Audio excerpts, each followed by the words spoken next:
Subscribe कीजिए हमारे channel और प्रेस करें बेल आइकन और पाए हर वीडियो को देखने का मौका सबसे पहले।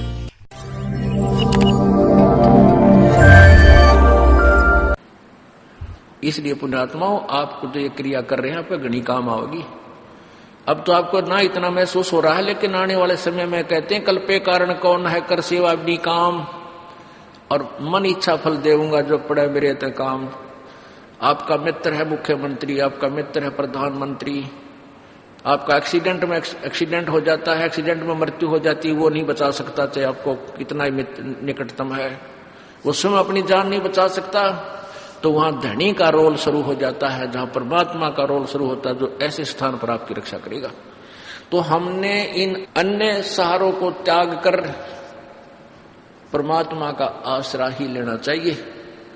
जैसे द्रौपदी को नंगा किया जा रहा था, दुशासन उसका चीर पकड़ के उतारने को तैयार था, तो पहले तो उसके मन में ये था कि भीष्म पितामह, द्रोणाचार्य और कर्ण जैसे ये हमारे यहां पर वयोवृद्ध बैठे हैं, हमारे बुजुर्ग बैठे हैं, इनकी क्या हिम्मत है मुझे नंगी कर देंगे सभा में। सभा में पूरी हजारों की संख्या में आदमी बैठे और पांचों पांडव बैठे वहां पर जुए में हार के द्रौपदी को। पहले तो उसने देखा कि भीष्म पितामह, द्रोणाचार्य और कर्ण जैसे योद्धा बैठे हैं, ये सूरवीर व्यक्ति है, किसी भी बहन बेटी की बेइज्जती सूरवीर सहन नहीं कर सकता। लेकिन वो उस दुष्ट दुर्योधन के मलिन अन्न को खाकर भीष्म पितामह, द्रोणाचार्य और कर्ण जैसों की भी बुद्धि भ्रष्ट हो गई थी, और वो भी बैठे बैठे देख रहे हैं, वो उसको नंगी करने के लिए तैयार है। तो उनके मन में कितना दोष होगा नालायकों के। या तो खड़ा होकर कह देना था खबरदार जो लड़की का हाथ लगाया निकम्यो, और उन तीनों योद्धाओं में से एक भी खड़ा होकर ये कह दे खबरदार देश बेटी को हाथ लगाया है, तो दुशासन की औकात नहीं थी उसको दोबारा छू दे कपड़े को। वो इतने सूरवीर थे, उनको सबको पता था, लेकिन ज्ञान बिना और दुष्ट व्यक्ति के संग में अच्छे व्यक्ति भी बुरे बन जाते हैं। इसलिए सत्संग की आवश्यकता पड़ती है, सज्जन पुरुषों के संग की आवश्यकता है। तो ना तो भीष्म पितामह बोला, ना द्रोणाचार्य, ना कर्ण। फिर उसने सोची, पहले तो उनकी तरफ देखा द्रौपदी ने, लेकिन नीची नाड़ गर्दन कर ली, किसी ने कोई जवाब नहीं दिया। अपने पांचों पांडवों की तरफ देखा, जब तक तो ये सोच रही थी ये पांचों पांडव इन उद्यम तार देंगे, जब मेरे से हाथ भी लगा दिया तो ये मेरे रक्षक हैं, मेरे पति हैं। जब पांचों पांडवों की तरफ देखा तो उन्होंने भी नीची गर्दन कर ली, क्योंकि वो जुए में हार चुके थे। उस समय एक भगत बीज वहां बैठा था, विदुर, जो दुशासन का चाचा था, दुर्योधन का चाचा था, अंकल। उसने खड़ा होकर कहा था कि अरे बोले, अरे निकम्यो, दुशासन, दुर्योधन, तुम किसको नंगा कर रहे हो, किसकी बेइज्जती करना चाहते हो? तुम एक का परिवार, चाचे ताऊओं की इज्जत न्यारी नहीं होती बुद्धिमान व्यक्ति को। विदुर कहे ये बंधु थारा, एक का कुल एक का परिवारा। अब इस बात को जब विदुर ने कहा कि भले आदमी तुम नो तो देख लो बेइज्जती किसकी कर रहे हो, पांडवों की पत्नी में तुम्हारी पत्नी में क्या अंतर है, दुनिया के थूकेगी तुमने, तुम्हारा एक ही कुल है, एक ही परिवार है, तुम अपनी इज्जत आप उतार रहे हो। कहते हैं दुशासन ने, दुर्योधन से छोटा भाई था, जो अपने चाचे के मुंह पर थप्पड़ मारा कि तू तो पांडवों का चमचा है, इनने की ओर बोला करे सदा, तो बांदी का जाया है ना, तू बांदी से उत्पन्न हुआ है, क्योंकि वो बांदी से जन्म था।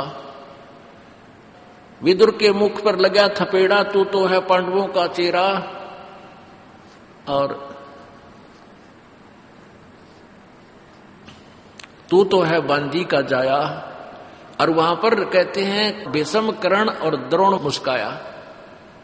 अपने आत्माओं, इन भीष्म पितामह और द्रोणाचार्य तो गुरु जी थे, और कर्ण भी बहुत गणमान्य व्यक्तियों में से समझदार, बुद्धिमान और दानी माना जाता था। कहते इतना दान करता था, एक बार सोने के दांत थे, उसके दांत भी तोड़ के दे दिए थे, इतना दानी था। पर ज्ञान बिना उस दान का के चाटा है। विवेक बिना इंसान नहीं रहता। तत्व ज्ञानहीन प्राणी चाहे कितना भी अच्छा दिखता हो, वो अच्छा रह ही नहीं सकता। परमात्मा का सहारा चाहिए। तो वहां क्या है कि जब उसने न्यू कहा ना, तू तो है बांदी का जया, दुशासन ने, तो वहां कहते ये तीनों सूरवीर बैठे थे, योद्धा दांतरे काटने लगे, दांदरे काट रहे और हंसे मुस्कुराए। फिर जब उसने अपने चाचे का थप्पड़ मारा और ये कहा तू तो है बांदी का जाया, तो भीष्म, द्रोण और कर्ण मुस्काया। जबकि उन्हें खड़ा हो गया, धमकाना चाहिए था, निकम्मे तने अपने चाचे पे हाथ ला दिया, तेरे जैसा दुष्ट नहीं।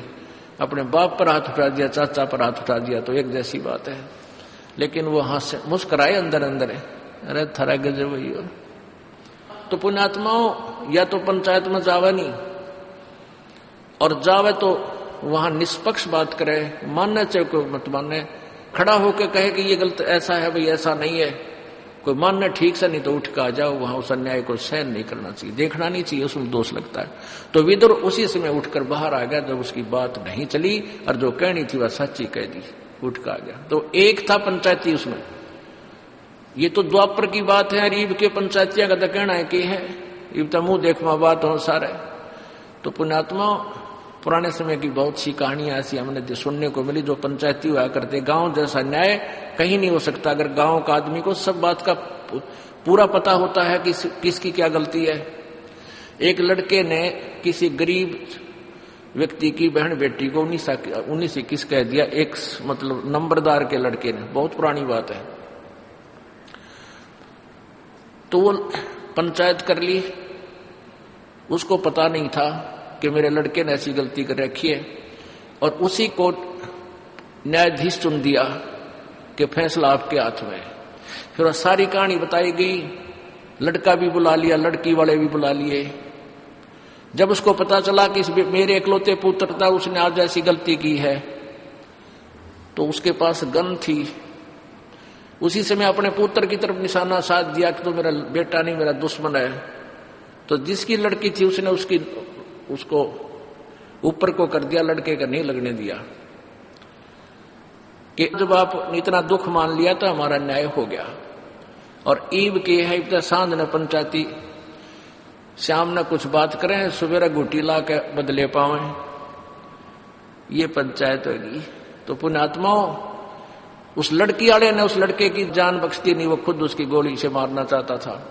शाहजहां मुसलमान था, वीर हकीकत राय और एक मुसलमान के बालक इकट्ठे पढ़ा करते, उनका आपस में कहा सुनी होगी। एक हकीकत राय ने उनकी फातिमा जी को गाली दे दी, और उसने दुर्गा को गाली दे दी, मुसलमान के लड़के ने। तो उसके शाहजहां के साले ने गलत बात बताकर राजा को सच्चाई से अपरिचित रखे, और हकीकत जी को यानी मरवा दिया, उसको चढ़वा दिया, खत्म करवा दिया। जब शाहजहां को पता चला, अपने साले को तीर मार दिया था कि तू दुश्मन है, बालका की छोटी मोटी लड़ाई इतने कोड कहानी बना दी, नालायक। तो पुण्यात्माओं, अब कितना सतर गिर गया, हद हो रही है भगवान। तो ऐसे द्रौपदी ने जब ये देखा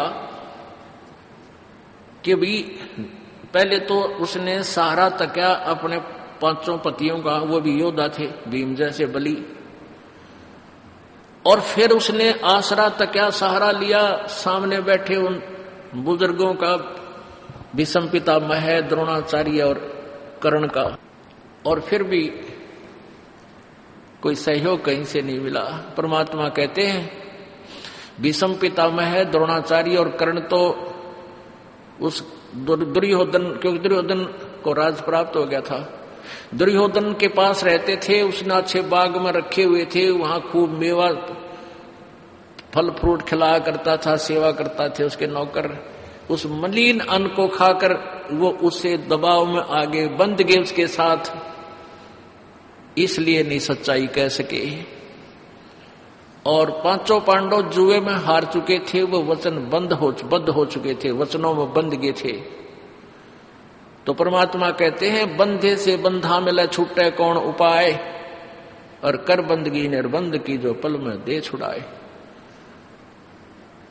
अब जैसे चार आदमी न्यारे न्यारे अलग अलग खंभा तो बांध रखे हैं, और एक बंधा हुआ दूसरे बंधे हुए से कहता तू मुझे खोल दे, मैं आपके आगे हाथ जोड़ता हूं, तो क्या वो बंधा हुआ व्यक्ति उसको खोल देगा?